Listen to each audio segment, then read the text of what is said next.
Muy buenos días, muy buenas tardes o quizás muy buenas noches, estimado oyente, según sea la hora y el país donde se encuentre.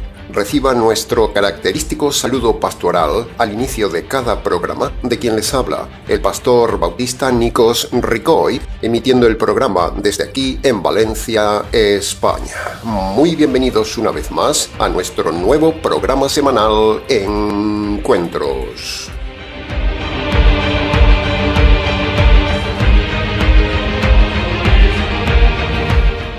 Estamos ya, estimado oyente, en el 17º estudio expositivo de la primera carta de Pedro y a la vez hemos llegado hoy, con trabajo, con constancia, con satisfacción y con esfuerzo, a las 400 publicaciones en el canal. 400 mensajes son muchos mensajes, estimado oyente, para un canal pequeño, humilde y radical. Más de 43.000 suscriptores son muchos suscriptores, estimado oyente, para un canal pequeño, humilde y radical. Si los 43.000 suscriptores ayudaran todos al canal, el canal tendría un impacto mundial único, pero, lamentablemente, solo el 0,001% de la audiencia del canal apoya el canal. El canal es ya un referente doctrinal en la red. El canal es un árbol en el desierto de Internet, donde muchos se refugian de la mentira del sol que les quema, y es un refugio también ante los lobos depredadores que los persiguen. Así que muchas gracias por su confianza, estimado oyente. Esperamos poder seguir otros 400 mensajes más. Ayúdenos a continuar. Bien, entrando ya de lleno en el mensaje de hoy, les recordamos brevemente que la primera carta de Pedro fue escrita solo a cristianos, no a todo el mundo. Esta carta no es para usted si usted no se ha convertido por medio de Marcos capítulo 1, versículo 15. Si usted va a una iglesia, usted no es convertido, usted es religioso, pero no es salvo. Y entonces la carta no es para usted, porque la carta es solo para convertidos. Nosotros, con arte, redirigimos el contenido de la carta para usted, pero esta carta, estrictamente hablando, no es para usted. Es solo para convertidos, no para la gente de las iglesias. Los convertidos de la carta de Pedro habían escapado de la persecución de Jerusalén por su fe en el Mesías. Y Pedro con esta carta los anima a mantenerse firmes en su fe fuera de la tierra y recordándoles que el sufrimiento que estaban teniendo en diferentes áreas de la vida es normal, es temporal, es enviado por Dios y es para prepararlos para el reino eterno. Y esa enseñanza de Pedro dada en el siglo I es también para los convertidos que sufren en el siglo XXI. Pero si usted no se ha convertido, por mucho que sufra en la tierra, su sufrimiento no vale de nada ante Dios y aún encima usted sufrirá mucho más en la eternidad. El sufrimiento es un instrumento de Dios para llevar al inconverso a la salvación y al convertido para probarlo, pulirlo y premiarlo. ¿En qué grupo está usted, estimado oyente? ¿En el grupo de los salvos o en el grupo de los inconversos de las iglesias? Bien, habiendo dicho esto, en el día de hoy empezaremos el estudio del capítulo 4 y lo haremos analizando los versículos 1 y 2. Tal como es nuestra costumbre, analizaremos el estudio de hoy de forma expositiva para su mejor comprensión.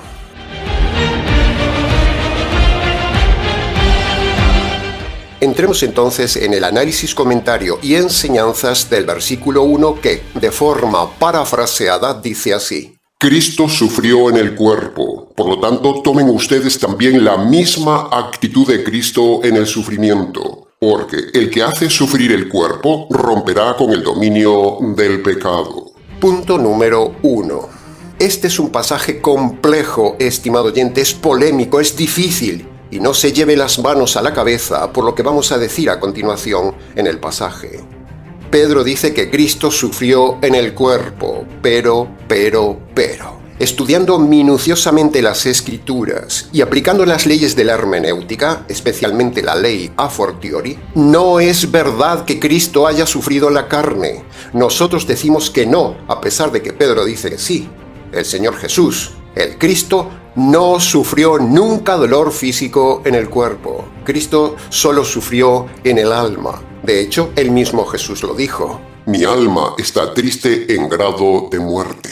Jesús nunca se quejó ni se refirió al dolor físico, ni tampoco vemos a ningún evangelista hablar nunca del dolor físico del cuerpo de Jesús, ni tampoco vemos gritos en el relato. Nunca vemos gritos de Jesús cuando lo flagelaban o cuando cargaba con la cruz. No hubo ni un comentario en los evangelistas del sufrimiento físico de Jesús. Usted no encontrará nada. ¿Por qué será? Mateo, Lucas y Juan, los tres escritores más detallistas, ninguno de ellos menciona nada del sufrimiento físico del cuerpo de Jesús, como dice aquí Pedro. Entonces tenemos un problema con Pedro. Pedro dice que Cristo sufrió físicamente, pero el resto de la Biblia y las profecías dicen que no. Entonces, así que a continuación le daremos nuestra tesis teológica de por qué Pedro y los manuscritos antiguos se equivocan al decir que Cristo sufrió en el cuerpo. Preste atención. El primer argumento teológico en contra del sufrimiento físico de Jesús es este. El Señor Jesús tenía una naturaleza perfecta. Es decir, no tenía una naturaleza caída como la nuestra. No descendía de Adán. Por lo tanto, todos los achaques de una naturaleza caída, como por ejemplo, el cansancio, el dolor físico, el mal olor, la vejez, la enfermedad, la pudrición, un dolor muscular, la entropía, una caída, una torcedura, una rotura de huesos, etcétera, etcétera. Nada de eso podían sobre él. El Señor era perfecto, por lo tanto el sufrimiento físico nunca lo sintió.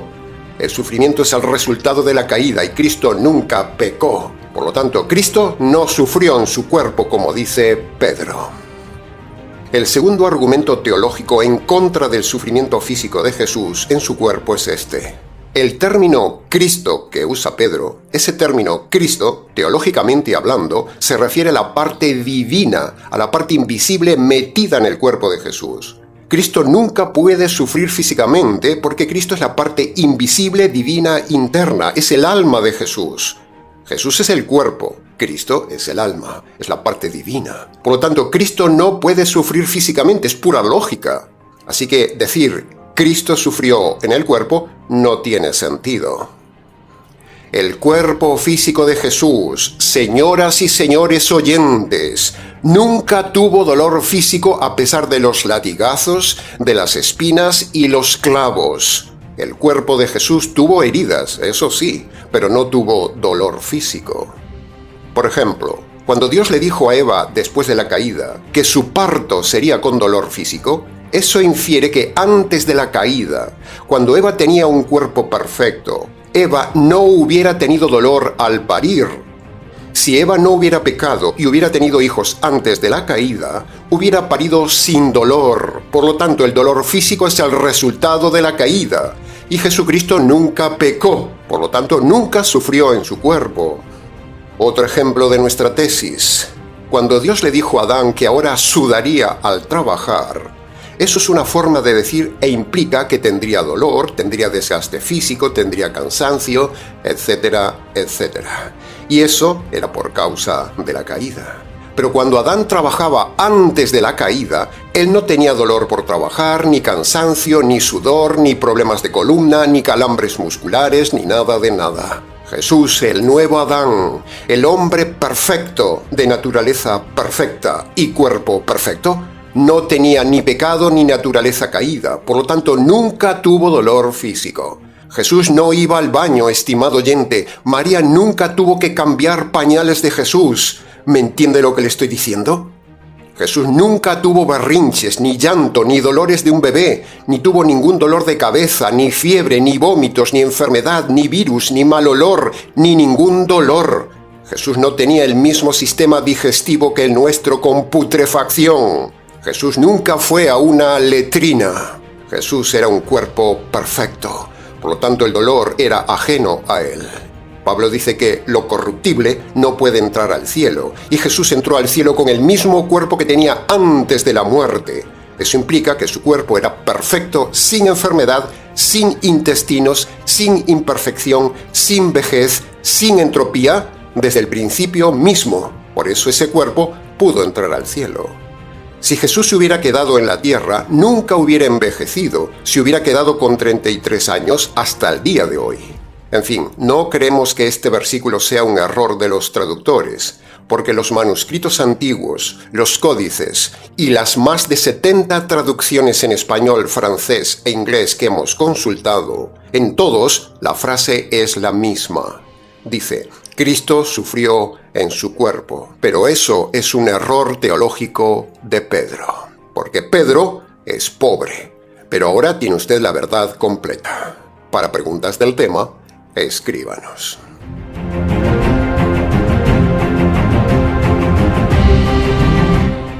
Punto número 2. Pedro exhorta aquí a imitar a Cristo en el sufrimiento que producen las injusticias, las persecuciones, la maldad de los hombres, etcétera, etcétera.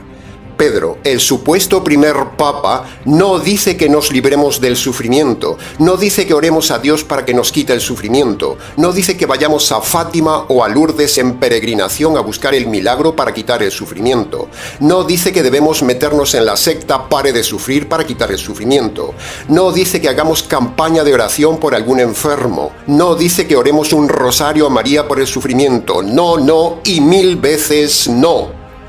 Si Pedro es el primer papa, como dicen los necios católicos, entonces deberían escuchar el modelo de Pedro. El cristiano debe aceptar el sufrimiento, no escapar del sufrimiento ni orar por el sufrimiento. Aquí Pedro jamás habla de buscar la buena vida ahora, como dicen los telepredicadores americanos, ni buscar prosperidad, como dicen los pastores del dinero, ni buscar sanidad ni milagros, como dicen los pentecostales, o escapar del sufrimiento, como dice la secta Pare de Sufrir. Las sectas no han leído ni quieren leer esta carta de Pedro, donde Pedro dice que debemos imitar al Señor en la actitud del sufrimiento. Por cierto, ¿ha visto usted alguna prédica a favor del sufrimiento en los telepredicadores o en las iglesias de la prosperidad? Todo eso de la Iglesia Católica y las iglesias de hoy por evitar el sufrimiento es antibíblico. Todas las iglesias que tienen campañas de oración para orar por los enfermos, todas las iglesias que tienen campañas de sanidades y milagros, y toda iglesia que tenga un pastor que ora por los enfermos, esa iglesia y ese pastor es falso. El sufrimiento es precisamente mandado por Dios deliberadamente. No hay que orar por quitarse el dolor. El dolor lo manda Dios al inconverso para que se salve y al convertido para probar su conversión, pulir su carácter y premiarlo en la eternidad. Los que buscan la buena vida en esta vida tendrán una mala vida en la otra vida. Punto número 3 del versículo 1. En este versículo vemos un principio universal dado por Pedro. Alguien sufre por lo que cree. Ese es el principio universal. Y el Señor decidió sufrir por lo que creía. Él vino a sufrir deliberadamente por una causa verdadera, la causa que él creía, salvar al hombre. Pero. El problema, estimado oyente, es cuando se sufre, se lucha, se defiende, se pone uno en contra de todos y da la vida por una creencia errada, por una fe errada. Ahí está el problema. Hay miles de personas en todas y cada una de las iglesias de hoy, dando su tiempo, sus talentos, su dinero, incluso su vida y sus sufrimientos por una fe errada. Qué triste es sufrir por ideas erradas, estimado oyente. Qué triste es dar la vida por doctrinas erradas. Qué triste es descubrir que uno estaba errado. Qué triste es perder por algo errado. ¿No le ha pasado? Eso nos ha pasado un día. Descubrimos que tantos años de sufrimiento, de lucha, de religión, de dar todo, fue por una doctrina errada. Así que examine a ver si usted está sufriendo en vano por una fe que no vale la pena, o por una relación que no vale la pena, o por un amor que no vale la pena, por una doctrina que no vale la pena, por una persona o un trabajo que no vale la pena, o por una iglesia que no vale la pena. Los católicos, los testigos, los mormones, los adventistas, los calvinistas, los presbiterianos, los reformados, los pentecostales, los judíos, los unicitarios y mil más que hay, todos están sufriendo y dando su vida inútilmente por una creencia errada. Qué triste es sufrir toda la vida por una mentira, estimado oyente. Qué triste es dar todas las energías a una iglesia errada. Qué triste es descubrir un día tantos años en el error doctrinal de una iglesia falsa, ladrona y hereje. Y hay muchas. Qué triste fue esa experiencia de dar nuestra vida por una iglesia errada en aquellos días, en aquellos años. Pero gracias sean dadas a Dios por su paciencia y por su providencia, por darnos a conocer ahora la verdad absoluta y ahora sí, dar la vida por una fe verdadera. Preguntamos, ¿es posible que usted esté dando su vida por una iglesia equivocada? ¿Es posible que usted esté creyendo alguna doctrina equivocada? ¿Está seguro usted que está en la verdad completa? ¿Ha examinado los orígenes y las doctrinas de su iglesia? ¿Es posible que usted esté en un lugar equivocado dando la vida por una mentira? ¿Se da cuenta de la sorpresa que se llevará usted un día cuando sus ojos se abran a la verdad y ya no haya salida por haber dado su vida por una iglesia equivocada? Aproveche esta oportunidad de hoy, estimado oyente. Examine si su fe es verdadera, examine si su iglesia es bíblica, si su pastor es verdadero. Porque si usted está en alguna iglesia mal llamada cristiana, entonces usted está sufriendo por una creencia errada y un día sufrirá por toda la eternidad. Cristo dio su vida por una causa verdadera. ¿Y usted? Punto número 4 del versículo 1. Hemos dicho al inicio de la serie que, a lo largo del viaje de la carta, aprovecharíamos para derribar a cuanta doctrina falsa de cualquier iglesia se presente en el camino. Y una vez más, la doctrina del sufrimiento que enseña Pedro es totalmente contraria a la herejía de la secta Pare de Sufrir y a la secta católico-romana que dice que el sufrimiento humano tiene valor para salvarse si una persona une sus sufrimientos a los sufrimientos de Cristo. Los documentos más explícitos que dicen esta herejía católica son el Catecismo Oficial de la Iglesia Católica y la conocida Carta Apostólica Salvifici Doloris, una carta escrita por el Papa Juan Pablo II en 1984, donde en ese documento se dice que el sufrimiento personal, unido al sufrimiento místico de Cristo, se convierte en un medio para la salvación del alma. ¿Se da cuenta de esta herejía? En otras palabras, cuando usted ofrece su sufrimiento a Dios, dice la Iglesia Católica, eso le ayuda a usted a su propia salvación y ayuda a la salvación de otros a salir del purgatorio. ¿Se da cuenta? Pero nada de esa basura doctrinal, dice la Biblia. La blasfema Iglesia Católica se ha inventado esta doctrina hereje del sufrimiento para salvarse.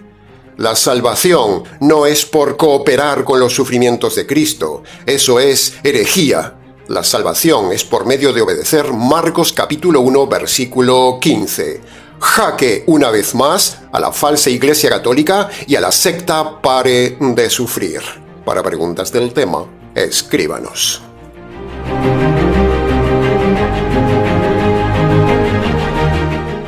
Punto número 5 del versículo 1. Entramos ahora nuevamente, estimado oyente, nuevamente en otro punto importantísimo de la doctrina práctica del cristiano, la técnica de la victoria sobre los pecados, o dicho de otra manera, la forma efectiva de no pecar.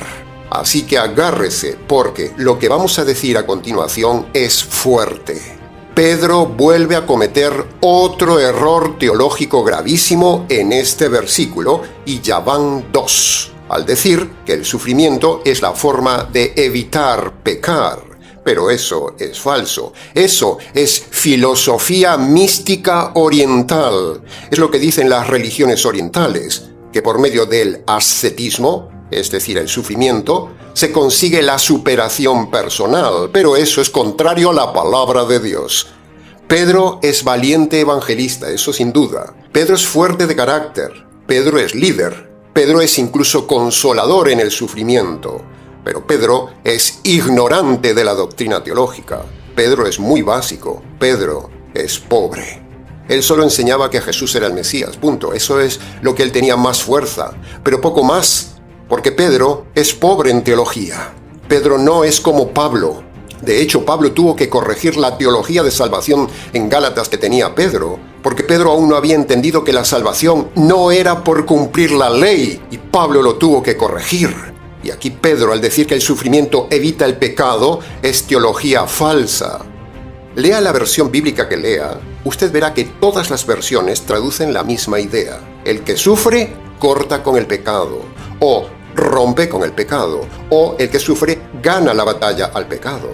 En otras palabras, si uno sufre, no peca, pero eso es falso, porque uno, aún sufriendo, también peca. Es más, a veces peca más porque murmura por el sufrimiento.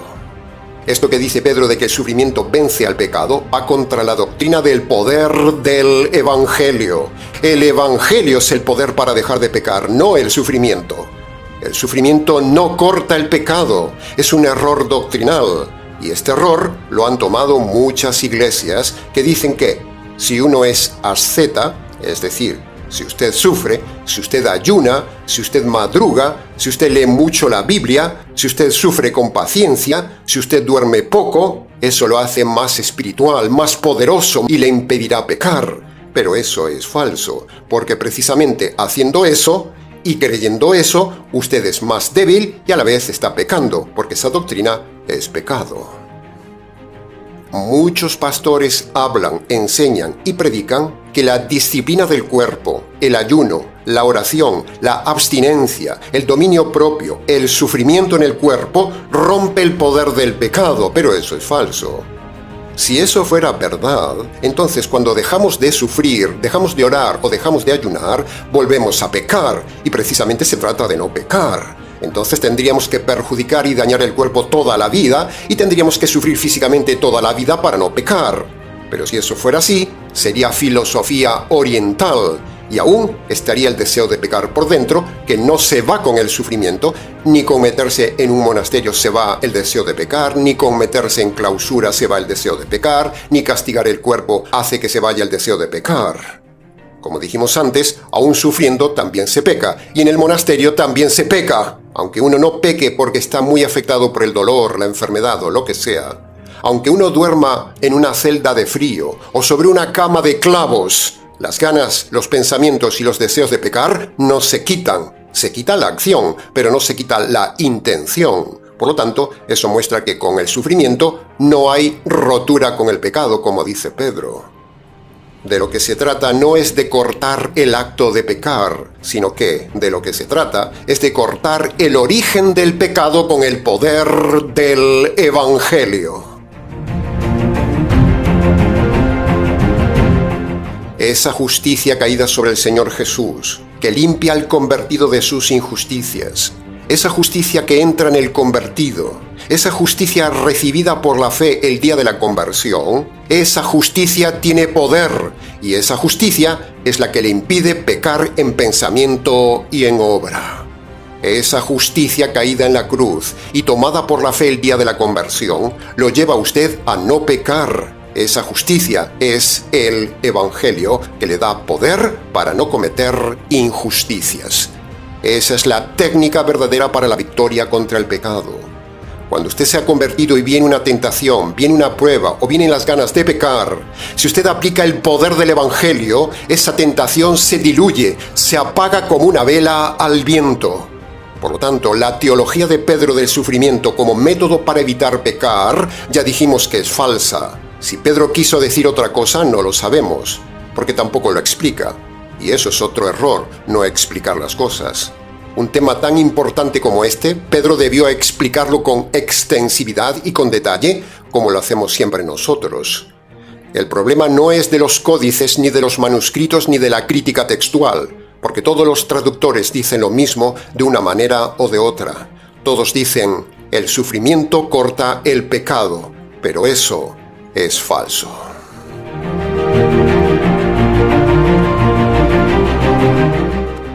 Entonces, ante estos errores de Pedro que vimos hoy, ante el error de Santiago de mandar ungir a la gente con aceite a los enfermos, ante el error de Pablo de circuncidar a Timoteo, ante el error de los apóstoles de ayunar en el libro de los Hechos, ante el error de Pedro sobre la doctrina de la salvación en el libro de Gálatas, ante estos y otros errores de los apóstoles, nos preguntamos, ¿tenemos garantía y seguridad de confiar en la palabra de Dios? ¿Por qué se dan estos errores en los apóstoles? ¿No se supone que ellos deberían enseñar la verdad pura sin errores? ¿Podemos confiar en la palabra de Dios a pesar de estos errores? La respuesta es contundente. Por supuesto, estimado oyente, por supuesto que podemos confiar aún en la palabra de Dios. La Biblia es la verdad pura e infalible. En la Biblia está el oro puro, pero. La Biblia es como una mina de oro. El oro está mezclado con tierra. Y para obtener el oro puro hay que trabajar, purificar y separar la tierra del oro. Así sucede con la palabra de Dios. La verdad está como oro puro en la Biblia, solo que en la mina de la palabra de Dios también hay tierra, como en este caso de hoy, y nuestro trabajo como mineros es sacar el oro de la Biblia y separar el oro de la tierra, como venimos haciendo desde hace más de 15 años en Internet. Somos mineros de la palabra de Dios. Bien, volviendo al tema del poder sobre el pecado, seguimos. Si se fija con cuidado en el texto y contexto, usted verá que Pedro nunca nombra el Evangelio como poder sobre el pecado. Ese es otro fallo. Pablo sí lo dice en sus cartas. Pablo dice: el Evangelio es el poder de Dios para salvación del hombre. Pablo no dice que el sufrimiento sea el poder contra el pecado. No. El Evangelio no solo salva del infierno a las personas, estimado oyente, sino que el Evangelio salva también a todo convertido aquí en la tierra del poder del pecado en la vida diaria. Cuando una persona se apropia por la fe de la justicia caída sobre el Señor Jesús, esa justicia ahora, desde dentro de la persona, le fluye, le impulsa, le da poder para detener, para frenar, para diluir, para cortar el poder incitador del pecado en su mente y en sus obras. Cuando el pecado se presenta ante el convertido, sea el pecado que sea, el convertido con su boca tiene poder para cortar el pecado. Pero para eso tiene que estar correctamente convertido, claro. ¿Quiere ver usted mismo si se ha convertido? Pues sencillo. Le pregunto, ante una tentación de pecar, ¿quién gana la batalla? ¿Usted o el pecado? Si usted pierde, es más que perdedor, o sea, es un perdido. Pero si usted gana las batallas contra el pecado, usted es más que vencedor, como decía Pablo. El poder del Evangelio hace que el convertido se ría del pecado. El poder del Evangelio es muchísimo mayor que el poder del pecado. El poder del pecado no puede contra el convertido que tiene el poder del Evangelio.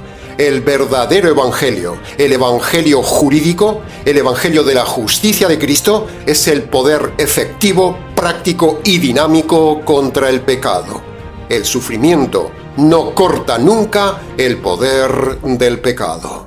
Para preguntas del tema, escríbanos.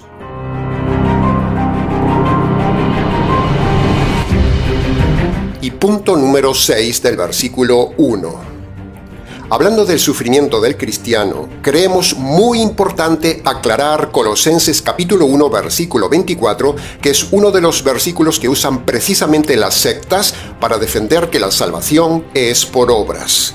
Este es un versículo que usa mucho la Iglesia Católica para apoyar su tesis de que el sufrimiento cristiano complementa al sufrimiento de Cristo para salvarse.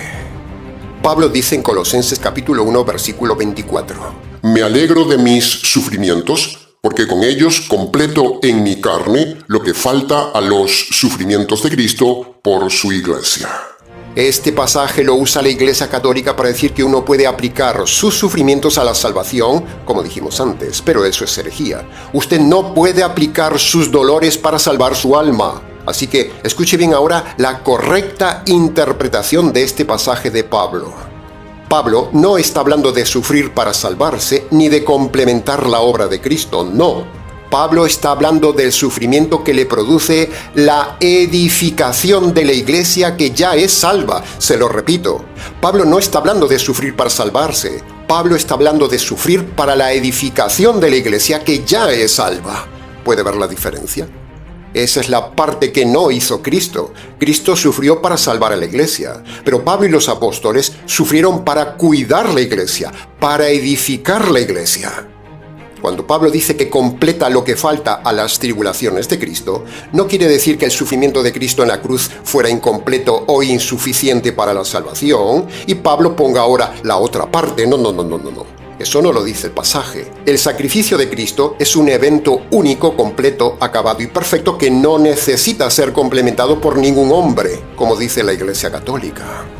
Cristo sufrió para salvar la Iglesia, pero Pablo y nosotros sufrimos para edificar la Iglesia, que ya es salva.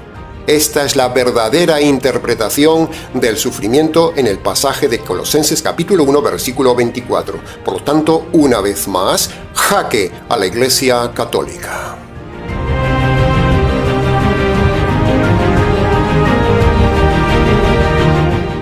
Bien, entremos entonces ahora en el análisis, comentario y enseñanzas del último versículo de hoy, el versículo 2, que, de forma parafraseada, dice así: Ahora, el resto de la vida vivan no satisfaciendo las pasiones humanas, sino cumpliendo la voluntad de Dios. Punto número 1. El pasaje de Pedro es claro, es radical. Nos muestra que solo hay dos formas de vida. Primero, o viviendo la buena vida mundana como inconverso, o segundo, viviendo en la voluntad de Dios como convertido. No hay más forma de vida. ¿En qué sistema de vida está viviendo usted, estimado oyente? ¿Es usted un falso cristiano de iglesias que vive la buena vida, busca la buena vida, escapa del sufrimiento, vive una doble vida de iglesia y de mundanalidad? ¿O vive usted sujeto y buscando la voluntad de Dios cada día? ¿Cómo vive usted, estimado oyente? ¿Es usted uno de esos cristianos de domingo que luego por la semana es maleducado, machista, adúltero, inmoral, fornicario, santero, vive en unión libre, vive en borrachera, defiende el divorcio por adulterio, por abandono, ha decidido divorciarse, es mal esposo, es mal padre, compagina el mundo con la iglesia, compagina la música del mundo con la iglesia, compagina la cama con la iglesia, compagina la política con la iglesia? ¿O es usted radical y vive en la voluntad de Dios? ¿Cómo vivirá usted el resto de su vida, estimado oyente? Por cierto, ¿sabe cómo conocer la voluntad de Dios?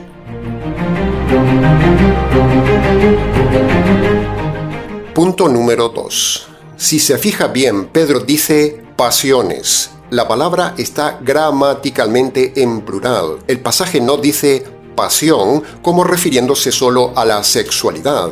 El pasaje dice pasiones. Cuando se habla de pasiones, se refiere a algo que le atrapa, algo que le controla, algo que le esclaviza sin medida, algo que le atrape todo el tiempo. Por ejemplo, hay gente que le apasiona el deporte, vive solo para el deporte. Hay gente que vive solo para el ejercicio físico y la musculatura. Hay gente que solo vive su vida para la pesca, para viajar, para los carros, vive todo el día jugando en internet, viven centrados en la política, en la televisión, viven apasionados de las novelas, la música, los amigos, trabajar, gastar compulsivamente. En fin, hay pasiones de todo. Las pasiones no solo son relacionadas con la cama. Es cierto que hay gente que le gusta mucho la cama. Viven para eso, sobre todo los jóvenes. Su tiempo libre, su dinero, sus energías, sus hormonas, todo está centrado solo en la mayor cantidad de coqueteos y camas posibles. Así son los jóvenes hombres y mujeres del día de hoy. Pero la pasión de la inmoralidad es solo una de las muchas pasiones del hombre. Por eso le preguntamos, ¿cuál es su pasión descontrolada, estimado oyente?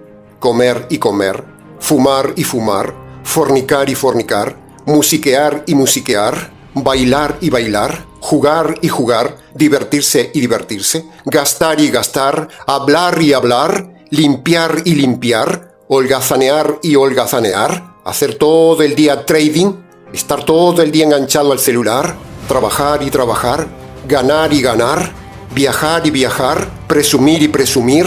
¿Cuál es su pasión desmedida que le esclaviza, estimado oyente?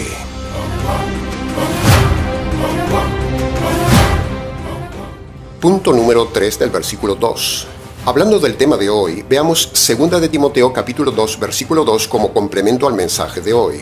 Dice, huye también de las pasiones juveniles. Este pasaje confirma lo que decíamos antes, que Pablo no dice a Timoteo que escape solo de la pasión como refiriéndose a la sexualidad, no, sino que el texto gramaticalmente dice también pasiones, por lo tanto, las pasiones son varias. Entonces, si Pablo dice esto, nos preguntamos, ¿qué cosas le apasionan a los jóvenes de hoy que haya que tener cuidado y que son también extensibles a los no tan jóvenes? Bueno, algunas de ellas ya las hemos dicho. Pero específicamente a los jóvenes les apasiona el deporte, la cama, los músculos, el dinero, las chicas, los chicos, la música, la sexualidad, la ropa, los juegos, internet, la tecnología, el viajar, el liderar en grupos, el perder el tiempo, el sentirse importante, el presumir, el sobresalir, el coquetear, el llamar la atención, la vanidad, la estética, la ropa, la belleza, ser el mejor, tener éxito, tener coche, la buena vida, la juerga, la bebida, la droga y un largo etcétera. A los jóvenes de hoy en las iglesias normalmente les apasiona todo menos el Señor y sus cosas. Y eso es pecado, estimado joven que me escuchas, estimado joven que te llamas cristiano. Cuando a un joven le apasiona algo por encima del Señor o le apasiona algo pecaminoso, eso tiene graves consecuencias, y más si se llama cristiano. Hay miles y miles de jóvenes en las iglesias apasionados, pero no convertidos, no apasionados por lo verdadero, por el Señor y su Evangelio. En el Ministerio Tinajas somos todos un equipo apasionados del Evangelio, del Señor del Evangelio.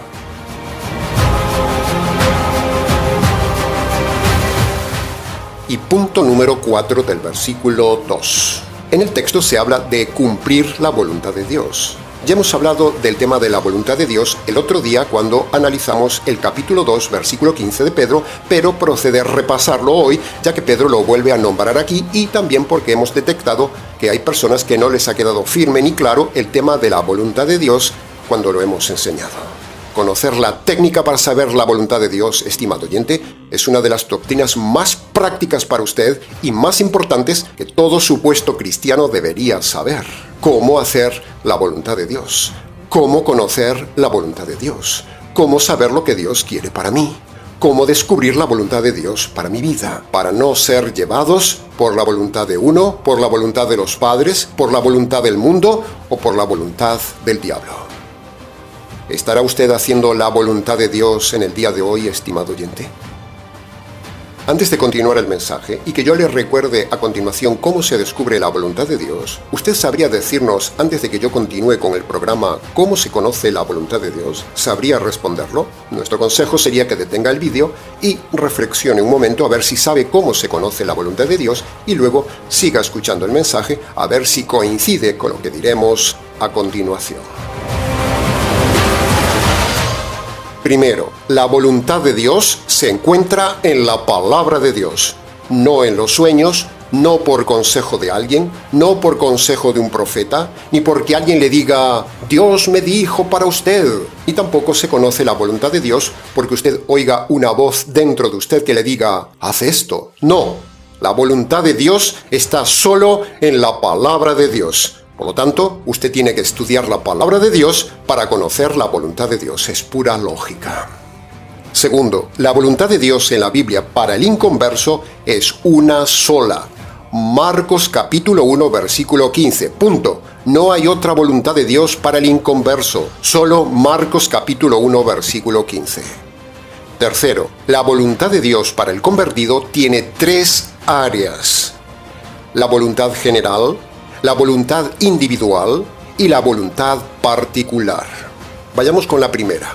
La voluntad general para el convertido está en todo el Nuevo Testamento, así que ya sabe, si se llama cristiano, debe estudiar todo el Nuevo Testamento si quiere conocer la voluntad general de Dios para usted.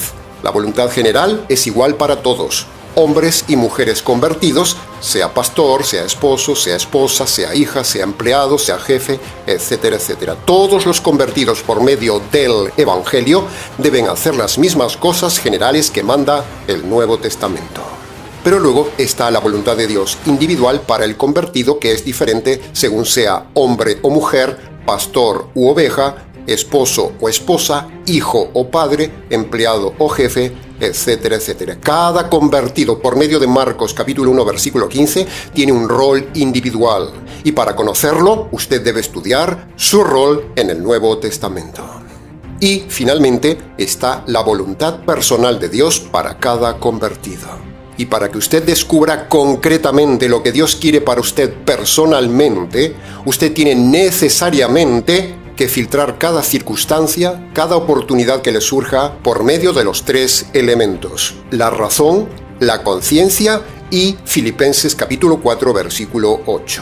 Si esa circunstancia presentada ante usted pasa los 3 filtros, entonces sí es la voluntad de Dios personal para usted.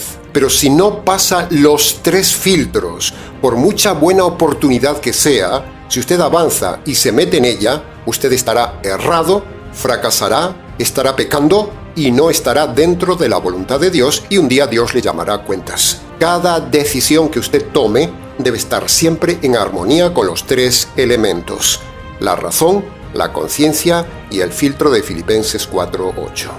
Así que para que usted no se deje engañar por el mundo, por el diablo, por su amante, por su novio, por la psicología, por sus padres, por su esposo, por sus amigos, por su pastor, por un político, por la televisión, usted debe aprender esta lección en el día de hoy: cómo descubrir la voluntad de Dios.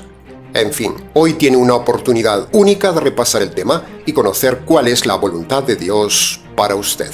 Para preguntas del tema, escríbanos.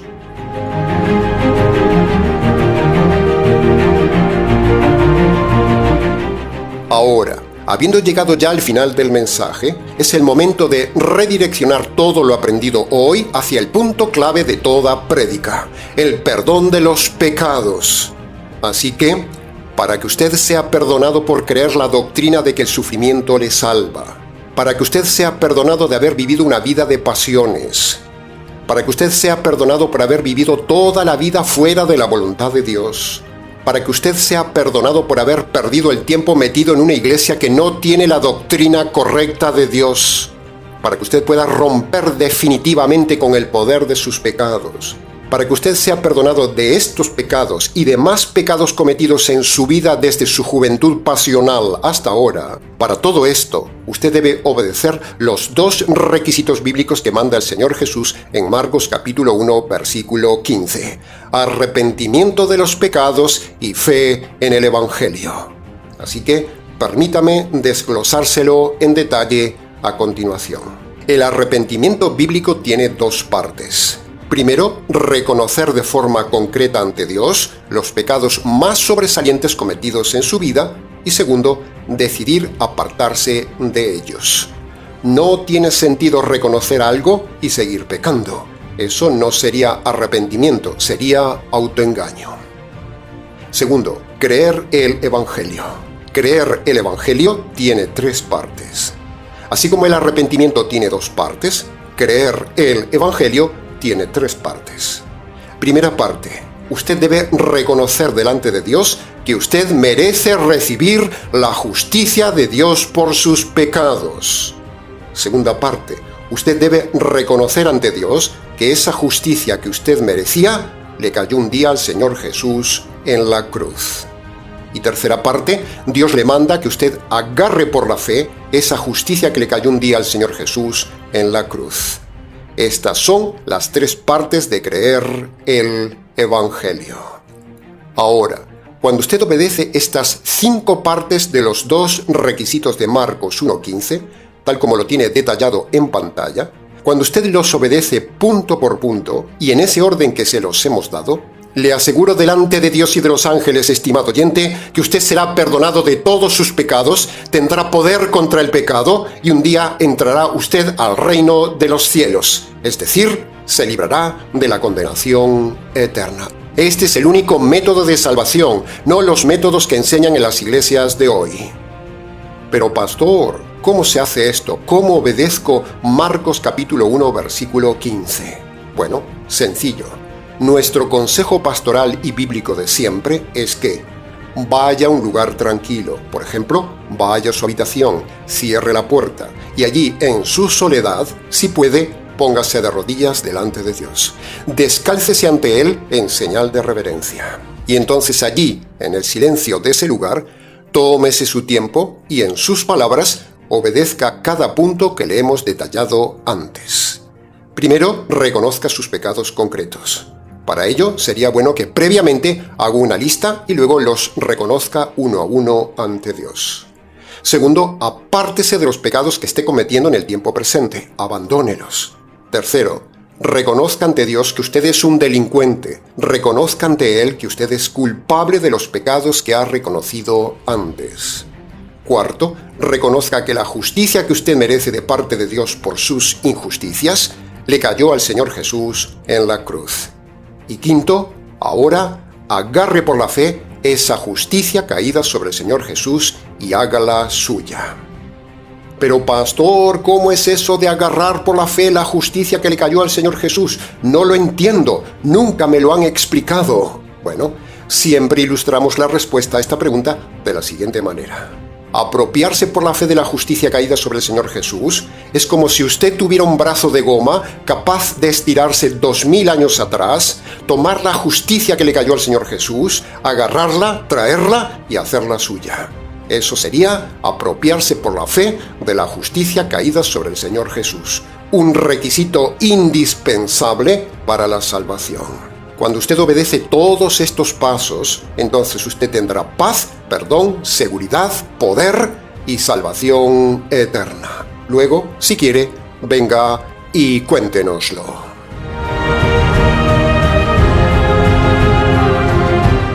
Bien, una vez más se nos ha ido el tiempo del programa, estimado oyente. Mucho más se pudo haber dicho en el estudio de hoy, pero creemos que, con lo dicho, ha sido suficiente para su enseñanza y su reflexión.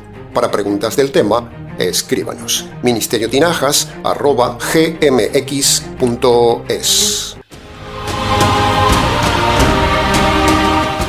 Nada más por hoy, estimado oyente. Antes de terminar el programa, le rogamos no se olvide de colaborar este mes con el Ministerio Tinajas. Si usted coincide con nuestra enseñanza, si usted ve y razona que enseñamos la verdad, entonces apóyenos para seguir adelante. La mies es mucha y los medios son pocos. Muchas gracias por su ayuda. Les ha compartido este mensaje quien les habla, el pastor y expositor bíblico Nikos Ricoy, emitiendo el programa desde aquí, en Valencia, España. Será entonces con el gusto de siempre, hasta el próximo mensaje, aquí en nuestro habitual programa semanal Encuentros.